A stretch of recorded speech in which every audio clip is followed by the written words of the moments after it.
Hello hi friends, இது உங்கள் chemistry பையன். இன்றைக்கி நம்ம என்ன பார்க்க போகிறோன்னா representations in group theory. Group தியரிலே கொஞ்சம் முக்கியமான பார்ட் இது வந்து கிரேட் ஆர்கனாலிட்டி தியரமில் இது யூஸ் ஆகும். அதனால் இந்த ரெப்ரசன்டேஷன்லாம் என்னென்னு ஃபஸ்ட்டு பேசிக்காக தெரிஞ்சுப்போம். இந்த ரெப்ரசன்டேஷன்லாம் நம்ம சிமெண்ட்ரி எலமெண்ட்னு படிக்கிறோம்ல, சிமெண்ட்ரி எலமெண்ட்டுக்கு ஒரு வேல்யூ கொடுக்கணும். அதாவது சிமெண்ட்ரி எலமெண்ட்டு அதுக்கு பண்ணுற சிமெண்ட்ரி ஆப்ரேஷனை பொறுத்து அதுக்கு ஒரு வேல்யூ இருக்கும். அந்த வேல்யூவை மேட்ரிக்ஸ் மூலமா நம்ம கண்டுபிடிக்கிறதுக்கு பேர் தான் ரெப்ரசன்டேஷன். அதை மேட்ரிக்ஸ் மூலமா ரெப்ரசன்ட் பண்ணுவாங்க. அதனால் இதுக்கு ரெப்ரசன்டேஷன் பேர். இது வந்து 2 டைப்ஸ் இருக்குது. ரெடியூசிபிள் ரெப்ரசன்டேஷன், இர்ரெடியூசிபிள் ரெப்ரசன்டேஷன்ஸ்னு 2 டைப்ஸ் இருக்குது. முதல்ல நம்ம ரெப்ரசன்டேஷன்னா என்னென்னு தெரிஞ்சுக்கலாம். இது வந்து மேட்ரிக்ஸ் மூலயமா நம்ம எக்ஸ்பிளைன் பண்ணியிருக்கிறாங்க. பொதுவாக சிமெண்ட்ரி எலமெண்ட்ஸ்லாம் நமக்கு என்னென்ன இருக்குது, என்னென்ன தெரியும். பேசிக்காக C proper axis of rotations, C2 axis சொல்லலாம். அப்புறம் ரிஃப்ளெக்ஷன் சிக்மா சொல்லலாம். அப்புறம் இன்வர்ஷன் ஐ சொல்லலாம். ஓகேங்களா, இதுதான் முக்கியமான டேர்ம்ஸு. இப்போ மேட்ரிக்ஸ் மூலமா ஈக்கு என்ன ஆப்ரேஷன் பண்ணலாம். மேட்ரிக்ஸில் 3x3 மேட்ரிக்ஸ் எடுத்துப்போம். அதில் இப்போ எக்ஸ் ஒய் இசட் கோஆர்டினேட்ஸ் எடுத்துக்கலாம். இப்போ ஐடென்டிட்டி ஆப்ரேஷன் நம்ம பண்ணும்போது எக்ஸ் ஆக்சிஸில் ஒரு வேல்யூ, ஒய் ஆக்சிஸில் ஒரு வேல்யூ, இசட் ஆக்சிஸில் ஒரு வேல்யூ, மற்ற எல்லாத்துக்கும் 0 வரும். இதுதான் 3x3 மேட்ரிக்ஸு. இப்போ இது டயகனல்ஸை நம்ம ஆட் பண்ணோம்னா என்ன ஆன்சர் வருதோ அதுதான் அந்த சிமெண்ட்ரி எலமெண்ட்டோட ரெப்ரசன்டேஷன். இப்போ 1+1+1 = 3. இதுதான் ஐடென்டிட்டி ஆப்ரேஷனுடைய ரெப்ரசன்டேஷன் 3. அதே மாதிரி C2 ஆக்சிஸ்க்கு என்னென்னு பார்க்கலாம்.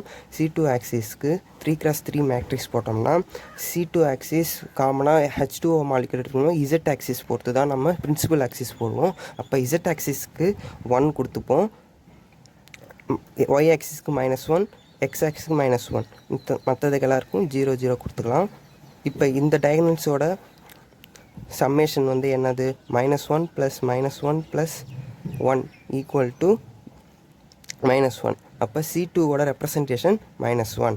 Next reflection plane. ஏதாவது 2 ஆக்சிஸ் இருக்கும், எக்ஸ் ஒய் அப்படின்னு எடுத்துக்கிட்டோம்னா எக்ஸ் ஆக்சிஸ்க்கும் ஒய் ஆக்சிஸ்க்கும் 1 1 கொடுத்து மற்றதுக்கும் -1 கொடுக்கணும். அப்போ 0 0 0 0 0 0 கொடுத்துக்கணும். இப்போ இந்த டயகனல்ஸோட சம்மேஷன் வந்து என்ன, 1 + 1 + -1 = +1. அப்போ சிக்மா வேல்யூட ரெப்ரசன்டேஷன் 1.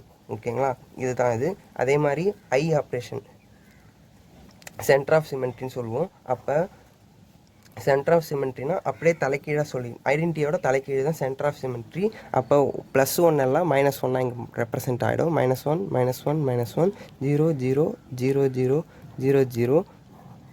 அப்போ இந்த டயகனல்ஸோட சம்மேஷன் என்ன, -1 + -1 + -1 = -3. அப்போ எந்த ஆப்ரேஷன் நம்ம பண்ணாலும் ஈக்கு 3, C2 ஆக்சிஸ்க்கு சின்றாலும் ப்ராப்பர் ஆக்சிஸ் ஆஃப் சிமெண்ட்ரினாலே -1 தான். ரிஃப்ளெக்ஷன் பிளேன் சிக்மானாவே +1 தான். ஐ சிமெண்ட்ரி எலமெண்ட்னாவே -3 தான் நம்ம கொடுக்கணும் ரெப்ரசன்டேஷன். இப்போது இந்த மாதிரி ரெப்ரசன்டேஷன்ஸ்லாம் யூஸ் பண்ணி இன்னும் கொஞ்சம் முக்கியமாக தேவைப்படுற நான் சிமெண்ட்ரி எலமெண்ட்ஸுக்கு இந்த ரெப்ரசன்ட்ஸ்லாம் வேல்யூ கொடுத்துருக்கேன். அது பார்த்துக்கலாம். இப்போ எப்படி மேட்ரிக்ஸ் மூலயமா தான் இதுவும் கண்டுபிடிச்சிருக்கோம். ஓகேங்களா, அதில் proper axis of symmetry C சொல்லுவோம், improper axis of symmetry S சொல்லுவோம். இப்போ அதுக்கான ரெப்ரசன்ட்ஸ்க்கு வேல்யூ இது இம்ப்ராப்பருக்கான ரெப்ரசன்ட்ஸ் வேல்யூ. நெக்ஸ்ட் நம்ம அதோட types, classifications of representation, improper axis, reducible representation, irreducible representation பற்றி இப்போ பார்க்கலாம். இப்போது சிம்பிளாக கிளாசிஃபிகேஷன் ஆஃப் ரெப்ரசன்டேஷன் அப்படின்னா என்ன அப்படின்னு மட்டும் தெரிஞ்சுப்போம். ரெடியூசிபிள் ரெப்ரசன்டேஷன்றது ஒரு பெரிய நம்பர்லேருந்து சின்ன நம்பராக ரெடியூஸ் பண்ணுறது. ரெடியூசிபிள்லாம் தெரியும், பெரிய நம்பர்லேருந்து சின்ன நம்பராக ரெடியூஸ் பண்ணுறதுக்கு பேர் தான் ரெடியூசிபிள் ரெப்ரசன்டேஷன். இர்ரெடியூசிபிள் ரெப்ரசன்டேஷன்லாம் அதுக்கு மேலே நம்ம ரெடியூஸ் பண்ணதுக்கு அப்புறமும் அதை ரெடியூஸ் பண்ண முடியாமல் இருக்கும். அதுக்கு பேர் தான் இர்ரெடியூசிபிள் ரெப்ரசன்டேஷன் அப்படின்னு சொல்லுவாங்க. இதுக்கு மேலே சுருக்க முடியாது அப்படின்ற பட்சத்துக்கு பேர் தான் இர்ரெடியூசிபிள் ரெப்ரசன்டேஷன். இதை கேரக்டர் டேபிள் மூலயமா நம்ம சொல்லலாம். கேரக்டர் டேபிள் ஃபார் C2V நம்ம எக்ஸாம்பிளுக்கு எடுத்துக்கலாம். C2V E, C2 sigma V, sigma V', அப்புறம் இங்கே A1 A2 B1 B2.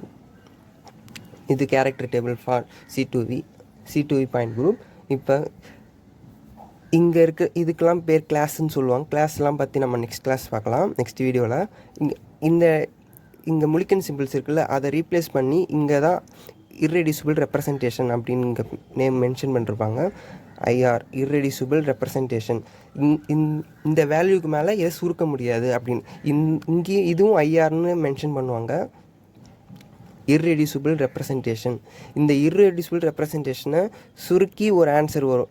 இதையும் இந்த இதுவும் 1 2 3 4 1 2 3 4 IR1 IR2. இந்த IR1ம் இந்த IR1ம் ரெடியூஸ் பண்ணி ஒரு ஆன்சர் வரும். அந்த இதுக்கு பேர் தான் ரெடியூசிபிள் ரெப்ரசன்டேஷன். ஓகேங்களா, சிம்பிளாக சொல்லணும். அதேமாதிரி இந்த IR1ம் இந்த IR2வும் மல்டிப்ளை பண்ணோம்னா ஒரு ஆன்சர் வரும். அது IR, அது ரெடியூசிபிள் ரெப்ரசன்டேஷன். ஓகேங்களா. மேலே இருக்கிறதுக்கெல்லாம் பேர் கேரக்டர் டேபிளில் இந்த இடத்துல இருக்கிறது பேர் தான் இர்ரெடியூசிபிள் ரெப்ரசன்டேஷன். அதை சுருக்கி அது ரெண்டுத்தையும் மல்டிப்ளை பண்ணி ஒரு ஆன்சர் கிடைக்கிறதுக்கு பேர் தான் ரெடியூசிபிள் ரெப்ரசன்டேஷன். ஓகே, அதே மாதிரி இந்த IR4ம் இந்த IR3யும் மல்டிப்ளை பண்ணால் இங்கே ஒரு ரெடியூசிபிள் ரெப்ரசன்டேஷன் கிடைக்கும். இந்த IR2வும் IR3யும் மல்டிப்ளை பண்ணால் இங்கே ஒரு ரெடியூசிபிள் ரெப்ரசன்டேஷன் கிடைக்கும். இது போல தான். ஓகேங்களா ஃப்ரெண்ட்ஸ், தேங்க்யூ.